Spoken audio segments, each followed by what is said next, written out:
Hi hello welcome to our channel. నేను మీ సిరి. ఈరోజు మనం చెప్పుకోబోయే కథ మిస్సెస్ అగస్త్య పార్ట్ 70. కథలోకి వెళ్ళే ముందు వీడియోని లైక్ చేసి హైప్ చేయడం మర్చిపోకండి. ఇక కథలోకి వచ్చేయండి. వెంటనే వాచ్మెన్ దగ్గరికి పరిగెత్తుకుంటూ వెళ్ళి మళ్ళీ ఫోన్ తీసుకుని డాడీకి కాల్ చేశాను. నాకు మతిమరుపు ఎక్కువ డాడీ. అగస్త్య నెంబర్ తప్ప నాకు ఇంకేం గుర్తులేదు. డాడీ మాట్లాడకముందే హలో డాడీ, నేను శ్రీని అనగానే బేబీ ఈ ఫోన్ నెంబర్ ఎవరిది, ఏమైంది, డాడీ కాస్త ఆదుర్తగా పిలిచాడు. డాడీ, మా ఇంట్లో పవర్ పోయింది, నాకేం చేయాలో తోచలేదు. అగస్త్య కూడా లేడు, ఇల్లంతా మొత్తం చీకటిగా ఉంది. ఇది వాచ్మెన్ నెంబర్, మీరు ఇక్కడికి రండి, నాకెందుకో భయంగా ఉంది అని నేను మాట్లాడుతుంటే బేబీ 5 నిమిషాల్లో ఉంటాను, ఈ పక్కనే ఉన్నాను డాడీ చెప్తుండగానే ఇంటి ముందు కారు ఆగింది. ఆ కారు శబ్దం నాకు బాగా తెలుసు. వచ్చింది అగస్త్య. డాడీ డాడీ అగస్త్య వచ్చేశాడు, మీరిప్పుడు రాకండిలే అన్నాను నేను మళ్ళీ డాడీకి ఎక్కడ శ్రమ కలుగుతుందో అని. సరే బేబీ, ఏమైనా అవసరం ఉంటే వెంటనే నాకు కాల్ చేయి డాడీ మరీ చెప్పి కాల్ కట్ చేశారు. నేను గేటు దగ్గర ఉండగానే అగస్త్య కారు నుండి గేట్ లోపలికి వచ్చేసింది. వాచ్మెన్కి థ్యాంక్స్ చెప్పి ఫోన్ ఇచ్చేసి కారు దగ్గరికి పరిగెత్తాను నేను. అప్పటికే తను నన్ను చూసినట్టు కార్ని కనీసం షెడ్ వరకు కూడా తీసుకెళ్లకుండా ఇంటి ముందే ఆపేసి నా కోసం వెనక్కి తిరగబోతుండగా అమాంతం తన్ని హత్తుకున్నాను నేను. సనిరుట ఏమైంది, నా తల మీద చెయ్యి వేసి మరొక చెయ్యి నా చుట్టూ వేశాడు. పవర్ పోయింది, నాకు బాగా భయం వేసింది అన్నాను కళ్ళు ఎత్తి పైకి చూస్తూ. సరే నేను వచ్చేసాను కదా, ఇక చూద్దాం పదా. తను నన్ను లోపలికి తీసుకుని వెళ్తుండగా వాచ్మెన్ వచ్చి విషయం చెప్పాడు. నువ్వు వెళ్ళు, నేను చూస్తాను అని నాతో పాటు లోపలికి నడిచి సెల్ ఫోన్ టార్చ్ ఆన్ చేశాను. నాకైతే భయం వేసింది, తన్ని వదలలేదు. ఇద్దరం ఇన్వర్టర్ ఉన్న రూమ్ దగ్గరికి వెళ్ళాం. ఫోన్ నాకు ఇచ్చి ఇన్వర్టర్ దగ్గరికి వెళ్ళి సెట్ చేయగానే పవర్ వచ్చేసింది. బాబాయ్, మా వాడు సకల కళా ప్రపూర్ణుడు అనుకోకుండా నేను ఉండలేకపోయాను. అమ్మయ్య అనుకున్నాను. ఆ రూమ్ డోర్ క్లోజ్ చేసి హాల్లోకి వచ్చి మెయిన్ డోర్ లాక్ చేశాడు. కాఫీ తాగుతావా అని అడిగాను. వద్దు, డైరెక్ట్గా డిన్నర్ చేద్దాం, ఇవాళ వంట ఆవిడ రాదట. నేను స్నానం చేసి వచ్చేసరికి నువ్వే ప్రిపేర్ చేయి అని చెప్పగానే కళ్ళను బాతుగుడ్లంత చేసుకుని చూశాను. ఏంటి నేనా?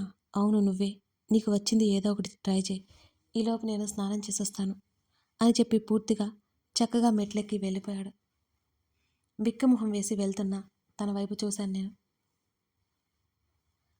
మా డాడీకి యాక్సిడెంట్ అయినప్పుడు సింగిల్గా కొన్ని వంటలు చేశాను, కానీ నాకు సరిగ్గా రావు. ఏవో నాకు చేదనవి చేసుకునేదాన్ని. ఆలు ఫ్రై చేద్దామని ఫిక్స్ అయిపోయాను. అప్పుడెప్పుడు యూట్యూబ్లో చూశాను కాబట్టి నాకు గుర్తుంది. కిచెన్లోకి దూరి ఫ్రిడ్జ్ ఓపెన్ చేసి చూశాను. ఆలు కోసం వెతగ్గా అవి దొరికాయి. వాటిని తీసుకుని నీట్గా క్లీన్ చేసి కట్ చేసి కర్రీ చేయడానికి స్టార్ట్ చేశాను. ఏంటో ఆలు ఆ పాత్రకు అతుక్కుపోతూనే ఉంది. అష్ట కష్టాలు పడి పూర్తి చేశాను నేను. అప్పటికే అరగంట కూడా గడిచిపోయింది. అప్పుడు వెలిగింది నాకు నేను ఇంకా అన్నం వండలేదు అని. అయ్యయ్యో, రైస్ లేకుండా ఉట్టి కర్రీ ఎలా తినాలి అని నేను గబగబా రైస్ వండాను. కుక్కర్లో పడేశాను కాబట్టి బాగానే వచ్చింది. మొత్తానికి నా వంట అయ్యేసరికి ఆ గంట గడిచిపోయింది. ఇవి తింటాడో లేదో నాకు డౌటే. అందుకే ముందుగానే తన కోసం పుల్కా, నా కోసం బిర్యానీ ఆర్డర్ పెట్టేశాను. ఎందుకంటే ఇవి తేడా కొడితే కడుపు మార్చుకుని ఉండలేం కదా, అందుకోసం అన్నమాట. నేను తీరిగ్గా గదిలోకి వెళ్ళేసరికి తను ల్యాప్టాప్ ఓపెన్ చేసి చక్కగా వర్క్ చేసుకుంటూ కనిపించాడు. తనకి అసలు డిస్టర్బ్ అవ్వకుండా ఫ్రెష్ అయ్యాను నేను. డిన్నర్ రెడీ అయిపోయింది, తిందాంరా, నీతో బోల్డ్ విషయాలు చెప్పాలి అని తన్ని పిలిచాను. డిషెస్ డైనింగ్ టేబుల్ మీద సర్దే కనీసం తలెత్తి నన్ను చూడకుండానే చెప్పాడు అగస్త్య. నేను తల ఊపి అక్కడి నుంచి కిందకు వచ్చేసాను. మరొక 10 నిమిషాల్లో ఆర్డర్ వచ్చేసింది. తను మాత్రం రాలేదు. వచ్చినప్పుడు ఫుడ్ జాగ్రత్తగా పక్కన పెట్టేసి మనం చేసిన వంటలు మాత్రం డైనింగ్ టేబుల్ మీద సర్దాను. వంటలు అనకూడదు నేను, ఎందుకంటే ఒక కూర ఒక అన్నం కాబట్టి. మా వాడు తీరిగ్గా అప్పుడు వచ్చాడు. తనకి ప్లేట్ పెట్టి దగ్గరుండి నేనే వడ్డించాను. కొన్ని నిమిషాల పాటు పరీక్షగా ఆ ఫుడ్ వంక చూసి కలిపి నోట్లో పెట్టుకున్నాడు అగస్త్య. తన రియాక్షన్ కోసం చూస్తున్నాను నేను. తను ఏం మాట్లాడకుండా మెల్లిగా తింటున్నాడు. అమ్మయ్య, బాగానే కుదిరిందనుకుంటా అనుకున్నాను నేను. నేను కూడా కుర్చీలో సెటిల్ అయ్యే వంట బాగానే చేశాను అన్నమాట. కాంప్లిమెంట్ లేదేంటి నాకు? గబగబగా కలిపేసుకుని నోట్లో ముద్ద పెట్టుకోగానే మంట నషనానికి అంటింది. ఉప్పు కసమైపోయింది. అబ్బా, తినలేక వెళ్ళి ఊసేసి వచ్చాను. తింటున్న తన చేతిని పట్టుకుని ఆపేశాను నేను. ఎలా తింటున్నావు నువ్వు అసలు? అడిగాను బేలగా. ఎంత దరిద్రంగా ఉండానో నాకే అర్థమైపోయింది. ఇట్స్ ఓకే, నీకోసం ఏదో ఒకటి ప్రిపేర్ చేస్తా, కూర్చో. అదే తినబోతున్న తన చేతిని పట్టి ఆపేసి ఏడిపించకు నన్ను అని అరిచేశాను. అరే, ఇప్పుడు నేనేం చేశాను అని ఏడుస్తున్నావు అని అడిగాడు అగస్త్య నవ్వుతూ. మాట్లాడకు, నాకు కోపం వస్తుంది నీ మీద. తన ముందు ప్లేటు లాగేసుకున్నాను. పర్లేదు, నేను తింటాను అంటుంటే లాగేస్తావేంటి అని అన్నాడు అగస్త్య. అసలేం బాలేదు కదా? పెదవులు బిగించి అడిగాను. నా చేతిని తన పొట్ట దగ్గర పెట్టుకొని ఆకలిగా ఉంది సెనోరిటా, నేను అడ్జస్ట్ అవ్వగలను అని అన్నాడు అగస్త్య. ఆ మాటకి ఒక్కసారిగా నా కళ్ళల్లో నీళ్లు ఉబికొచ్చాయి. ఉదయం తినకుండానే ఆఫీస్కి వెళ్ళాడు. మధ్యాహ్నం ఫంక్షన్లో కూడా తినలేదు. మళ్ళీ వర్క్కి వెళ్ళాడు. వెంటనే తన తలని నా గుండెలకి హత్తుకున్నాను నేను. నీకు చెప్పాల్సింది ముందే అంటూ ఏడ్చేస్తుంటే, ఏ మెంటల్, ఇప్పుడు ఎందుకు ఏడుస్తున్నావు అని అడిగాడు. తనని వదిలేసి తన కోసం ఆర్డర్ ఇచ్చిన ఫుడ్ తనకి పెట్టాను. కళ్ళు తుడుచుకుంటూనే ఉన్నాను నేను పదే పదే. అరే, ఇప్పుడు ఎందుకు ఆ ఏడుపు? చిరాగ్గా అన్నాడు తను. ఐ హేట్ యు తనకు తినిపిస్తూనే కోపంగా అరిచాను నేను. నా వేలిని కొబ్బరి ముక్క కొరికినట్టు కసుక్కున కొరికేశాడు అగస్త్య. అబ్బా, రాక్షసుడా అంటూ గట్టిగా అరిచేశాను నేను. నా వైపు కళ్ళు చిన్నవి చేసి చూశాడు. నీకు కాదు కోపం రావాల్సింది, నాకు. తన నోట్లో చపాతీ ముక్క కుక్కాను. తను నవ్వాడు. ఎందుకో నాకు అర్థం కాలేదు తన నవ్వుకి కారణం ఏంటో మరి. మసాలా మజ్జిగ తన టేబుల్ మీద పెట్టాను. అవి కూడా ఆర్డర్ పెట్టినవే. నువ్వు కూడా తిను. తను చెప్పకముందే బిర్యానీ పొట్లం ఓపెన్ చేస్తే ఆస్వాదిస్తూ తినేశాను. నవ్వుకుంటూ చూశాడు నన్ను. నేను కిచెన్లో చేసిన రచ్చ, కిచెన్ క్లీన్ చేయాలంటే భయం వేసి గప్చుప్గా ఎక్కడికక్కడే వదిలేసి గదిలోకి పరిగెత్తాను. మా రావణ్ కాని చూస్తుంటే నా చేతే అప్పటికప్పుడే క్లీన్ చేయించేవాడు. చూడలేదనుకుంటా. జ్యూస్ పట్టుకుని లోపలికి వచ్చేశాడు అగస్త్య. తీసుకో, నాకు గ్లాస్ అందిస్తుంటే వద్దని అడ్డంగా తల ఊపేశాను. కారణం, బిర్యానీ పీకల వరకు ఉంది. ఇంకేం తినాలి, ఇంకేం తాగాలి. అది పక్కన పెట్టేస్తూ మరో 1/2 అవర్ ఆగి తాగే, చెత్తంతా మేసావు కదా అని అన్నాడు. బిగుసుకుపోయిన పొట్టని లూజ్ చేయడానికి అటు ఇటు 4 రౌండ్లు వేశాను నేను. అప్పుడు ప్రశాంతంగా బాల్కనీలో సోఫాలో సెటిల్ అయిపోయాను. Mister Pravarakya, come come.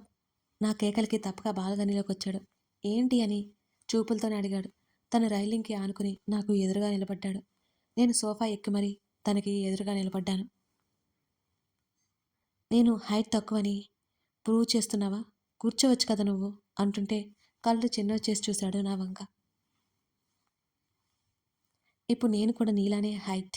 నా తలకి తన తలకి హైట్ కొలుస్తూనే చెప్పాను. ఓఫ్, నువ్వు ఈ జన్మకి మారవు అన్నాడు తను ముఖం చిట్లించి. నేను ఎందుకు మారాలి? నేనెందుకు మారాలి? మారను. శ్రీధ ఇక్కడ అల్లాటప్ప కాదు అంటూ లేని కాలర్ మళ్ళీ ఎగరేశాను. నన్ను అదోలా చూసి ముఖం తిప్పేసుకున్నాడు అగస్త్య. సరేరా, నీకు విషయం చెప్తా.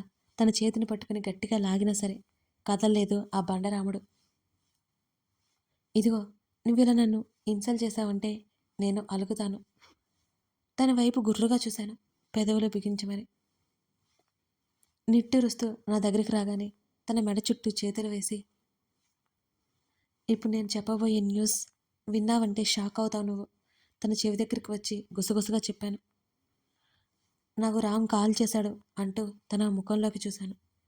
నా నడుము చుట్టూ చేయేసి నన్ను హత్తుకున్నాడు అగస్త్య. టెం చేయకు సెనరిటా అని అన్నాడు. తన మాటలకు నోరు తెరుచుకొని చూశాను. నేను చెప్తున్నదేంటి, తను మాట్లాడుతున్నదేంటి, నాకైతే అర్థం కాలేదు ఆ క్షణంలో. నా మెడ మీదుగా తన పెదవులు నా కంఠాన్ని చేరడంతో ఒక క్షణం అదే పడ్డాను. అబ్బా, నేను చెప్పేదేంటి, నువ్వు చేస్తున్నదేంటి? తన నుంచి దూరం జరుగుతూ అడిగాను. ఏం చెప్తున్నావు? నన్ను అమాంతం తన చేతుల్లోకి తీసుకున్నాడు అగస్త్య. అలాగే గదిలోకి తీసుకొచ్చాడు. నన్ను బెడ్ మీద పడేసి బాల్కనీ డోర్ క్లోజ్ చేసి నా దగ్గరకు వచ్చాడు. అప్పటి వరకు నా నోరు ఆగదు కదా. రామ్ నాకు కాల్ చేశాడు అని గట్టిగా మళ్ళీ అరిచాను. చూశాను వాణ్ణి. ఎక్స్‌పెక్ట్ చేశాను. మన ప్రైవేట్ స్పేస్‌లో వాడి ఆలోచనలు కూడా ఉండకూడదు. సెనోరిటా టీ షర్ట్ తీసి పక్కన పడేస్తూ నా మీదకి చేరిపోయాడు అగస్త్య. ఇక నన్ను ఎక్కడో మాట్లాడనిచ్చాడు. తన ప్రేమలో నిండా మునిగిపోయాను. నా ఆలోచనలో కూడా తన్నే నింపేసుకున్నాను. ఆ రాత్రి కరిగించేశాడు అగస్త్య. ఉదయాన్నే బద్ధకంగా లేచిన నాకు మా రావణ్ కనిపించలేదు. కష్టాలు పడి ఫ్రెష్ అయ్యాను. సరిగ్గా నా ఫోన్ అదే సమయంలో టింగుమని మోగుతూనే ఉంది. చెప్పు అన్నాను. బ్రేక్‌ఫాస్ట్ ప్రిపేర్ చేశాను. తినేసేయ్. నేను ఆఫ్టర్‌నూన్ వచ్చేస్తాను. ఈరోజు కాలేజీ లేదు కదా, ఇంట్లోనే ఉండు అని అంటున్న తన మాటలకి పొద్దున్నే వెళ్ళావా? అసలు తిన్నావా లేదా? ఎన్నిసార్లు చెప్పాలి నీకు అని నేను అరుస్తుంటే నాకు టైం లేదు, చెప్పింది చెయ్యి అని కాల్ కట్ చేసి పడేశాడు అగస్త్య. మండుతున్నా ఏం చేయను కాబట్టి బుద్ధిగా తినేసి బెడ్ ఎక్కాను. బెడ్ ఎక్కుతూ బుక్స్ కూడా పట్టాను. చదువుకొని కనీసం పాస్ అవ్వకపోతే మా వాడి పరువు గంగలో మిక్స్ అయిపోదు. అందుకే కష్టపడి చదువుతున్నా. సరిగ్గా నేను ఇంట్రెస్టింగ్గా చదువుకున్న సమయంలో ఎవడో అష్టదరిద్రుడు నాకు ఫోన్ చేశాడు. హలో అన్నాను చిరాగ్గా. కాల్ కట్ అయింది. ఏదో మెసేజ్ నోటిఫికేషన్ వచ్చింది నాకు. ఏంటా అని క్యూరియాసిటీ ఆపుకోలేక చూశాను నేను. మొదట అంతా బ్లాగ్గా కనిపించింది. ఆ తర్వాత ఎవరో అమ్మాయి బోర్లా పడి ఉంది. ఆమె నడుము వరకు దుప్పటి కప్పబడి ఉంది. ఒక్క క్షణం అది చూసి శిలలా బిగుసుకుపోయాను నేను. Hello dear. సడన్గా స్క్రీన్ మీదకి రామ్ రావడంతో అదిరిపడ్డాను నేను. ఇప్పుడు కానీ వీడియో చూడలేదనుకో నీకే నష్టం అని అన్నాడు రామ్. నాకైతే పిచ్చి భయం వేసింది. వీడియో ప్లే అవుతూనే ఉంది ఒకవైపు. ఎవరో అమ్మాయి, ఎవరో తెలియదు నాకు. వెంటనే ఆమె దగ్గరికి వెళ్ళి ఆమెను వెల్లెలికలా తిప్పాడు రామ్. ఆమె ఎవరో చూడగానే నా కళ్ళు పెద్దవయ్యాయి. శ్రీకళ. అవును, శ్రీకళ స్పృహ లేకుండా పడి ఉంది. భయంగా చూశాను. రామ్ దగ్గర కళ ఉండడం చూస్తుంటే నాకు నిజంగానే భయం వేస్తుంది. నీతో ఫ్రెండ్షిప్ చేస్తుంది కదా, ఈ అమ్మాయిని ఎత్తుకు వచ్చేసా. రామ్ మాటలకు ఇంకా భయం పెరిగిపోయింది. శ్రీకళ ఉన్న పొజిషన్ చూస్తుంటే రామ్ తనని ఏం చేశాడో అని నాకు అనుమానం వస్తుంది. శ్రీకళ మత్తుగా స్పృహ లేకుండా నిద్రపోతుంది. తన ఒంటి మీద దుప్పటి తప్ప ఇంకేం లేదు. అది కూడా సగం మాత్రమే కప్పబడి ఉంది. రామ్ రామ్ పిచ్చా నీకు అరిచాను నేను గట్టిగా, కళ పొజిషన్ చూస్తూనే. నా మాటలు రామ్కి ఎలా వినిపిస్తాయి? నా పిచ్చి కానీ అది వీడియో కదా. నేను అన్నదేదో విన్నట్టుగా ఆ వీడియో ప్లే అవుతూనే ఉంది. అవును, నీ మీద పిచ్చితో ఏం చేస్తున్నానో కూడా నాకే తెలియడం లేదు. నువ్వు కావాలి నాకు. అవును, నువ్వు కావాలి. రమ్మంటే వస్తావా? రావు కదా. అందుకే ఈ అమ్మాయి కనిపించింది, ఎత్తుకొచ్చేసాను. రేపో ఎల్లుండో ఇంట్లో దించేస్తాను. నా కళ్ళ ముందే శ్రీకళిని ముద్దు పెట్టుకున్నాడు రామ్. ఒక్కసారిగా ఫోన్ పక్కకి విసిరేశాను నేను. అది చూడలేక ఇంకేం చూడాల్సి వస్తుందో అని నాకు భయం పట్టుకుంది. ఒళ్ళంతా చెమటలు పట్టేసే నాకు రామ్ చేస్తున్న పనులు చూస్తుంటే. వెంటనే ఫోన్ తీసుకుని గబగబా అగస్త్యకి కాల్ చేశాను. తన మొబైల్ బిజీ వస్తుంది ఆ టైంలో. తను బిజీగా ఉండడం నాకు తెలుసు. వెంటనే రామ్ నుంచి నాకు కాల్ వచ్చింది. శ్రీకళ తన దగ్గర ఉంది. లిఫ్ట్ చేయకుండా నేను ఉండలేకపోయాను రామ్ ఫోన్ కాల్ని. బేబీ. రామ్ నవ్వుతూ అలా పిలుస్తుంటే నా శరీరం అంతా జిగుప్సగా మారిపోయింది. ఛీ నీచుడా, ఏమీ తెలియని అమాయకురాల్ని అని ఇక నేను మాట్లాడలేకపోయాను. నా గొంతు పూడుకుపోయింది. ఏడుపొస్తోంది నాకు కలను తలుచుకుంటే. విపరీతంగా ఏడుపొచ్చేస్తుందిక ఆమె పరిస్థితి తలుచుకుని. చెప్పాను కదా డియర్, నీ వల్లేనని. ఈ మధ్య చూశాను నీతో తెగ తిరుగుతుంది. నీ అంత అందంగా లేకపోయినా అందంగానే ఉంది. బాగుంది, బాగా నచ్చింది నాకు. ఆమె శరీరం, అవయవాలు, అందాలు రామ్ వర్ణిస్తుంటే నేను చెవులు గట్టిగా మూసుకున్నాను. అసలు రామ్ ఏం మనిషి? నేను చూసిన రామ్ ఇతను ఒకటేనా? అసలు రామ్ ఎంత మంచిగా ఉండేవాడు? లోపల ఇంత కుట్ర ఉందా? అసలు మెలకువ వచ్చిన తర్వాత కళ ఏమైపోతుంది? ఒకసారి మాట్లాడతావా నీ ఫ్రెండ్‌తో? వత్తు పలుకుతూ రామ్ నవ్వుతుంటే నాకు కూడా బాగా ఏడుపు వచ్చేసింది కళ పరిస్థితి తలుచుకుని. ఏయ్ లే, మాట్లాడు. శ్రీకళ చెంపల మీద గట్టిగా కొడుతున్న చప్పుడు నా కన్నీళ్ళు ఆగడం లేదసలు. హ్మ్. చిన్నగా మూలుగుతూ కళ మూలిగినట్టు వినిపించింది. ఏయ్ మాట్లాడు అంటుంటేనే తనకి ముద్దులు పెడుతున్న సౌండ్ వినిపిస్తోంది నాకు. నేను గట్టిగా చెవులు మూసుకున్నాను రామ్ క్రూరత్వం వింటూ. రామ్ నిన్ను చంపేస్తాను అని నేను కోపంగా అరిచాను. ఒకవైపు ఏడ్చేస్తున్నాను కళ్ళను తలుచుకుంటూ. All the very best darling. నన్ను పట్టుకోవడం నీ మొగుడు వల్ల కూడా కాదు అని గట్టిగా నవ్వాడు రామ్. నాకైతే ఏడుపు అసలు ఆగట్లేదు. నా వల్ల కలకి ఇలా జరిగింది అంటే నేను భరించలేకపోతున్నాను. తన పెళ్లి మీద ఎన్ని ఆశలు పెట్టుకుంది ఈ కల. ఇప్పుడు రామ్ ఇలా చేశాడు. ఇక ఉంటాను బేబీ. దీంతో కాస్త పనుంది అంటున్న రామ్ మాటలు వినలేక కాల్ కట్ చేశాను. నోటికి చెయ్యట్టు పెట్టుకుని గట్టి గట్టిగా ఏడ్చాను. పిచ్చి పట్టినట్టే ఉంది నాకు కళ్ళని తలుచుకుంటే. అసలు కళ ఇంట్లో వాళ్ళు ఏం చేస్తున్నారు? నిన్నటి నుంచి రామ్ దగ్గరే ఉంది తను. వాళ్ళు ఎలా ఫీల్ అవుతున్నారు? తనకి స్పృహ రాగానే తనకు జరిగింది తెలుసుకొని అసలు బ్రతకగలదా? వెంటనే అగస్త్యకి పదే పదే ఫోన్ చేయడం మొదలుపెట్టాను నేను. మళ్ళీ బిజీ వచ్చింది. వెంటనే తన పిఏకి కాల్ చేసి మాట్లాడాను. తన కోసం ఎదురు చూస్తూ అలాగే బిక్కుబిక్కుమంటూ గడిపేశాను. ఎప్పుడో మధ్యాహ్నం అవుతుందనగా అగస్త్య వచ్చేశాడు. కథ కొనసాగుతుంది. రామ్ చేసిన పనికి శ్రీధ ఏ నిర్ణయం తీసుకోబోతుంది?